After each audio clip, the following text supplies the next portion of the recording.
Here's the latest Black Sea grain news for March 2025, starting with Ukraine. Ukraine's wheat has come through the winter in good condition, although perhaps not as advanced as in previous years due to the dry autumn. The crop will break dormancy this month, and despite the slow start, it does have a good foundation from which to build yield. However, a lack of precipitation is starting to ask a few questions. Between September and February, Ukraine received an average of nearly 200 millimeters, 85% of the long-term average, and well below last year's 300 millimeters. It's still early in the cropping cycle, and it's possible Ukraine could see some rain to redress the balance. If it doesn't, we'll start to see increasing pressure on yield.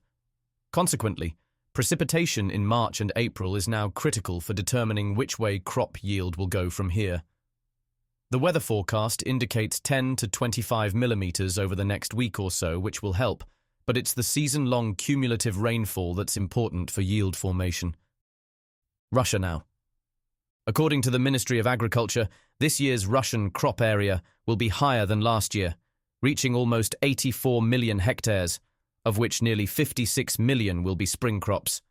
They also report a plan to increase the area of oilseeds, sugar beet, vegetables and potatoes, but it remains to be seen if these forecasts and plans result in more hectares. Last week, Russia's Minister of Agriculture Oksana Lut said that the condition of winter crops has improved significantly, with 87% in good and satisfactory condition compared to 63% in December. Crops don't improve during a Russian winter, so December was underestimated or March was overestimated.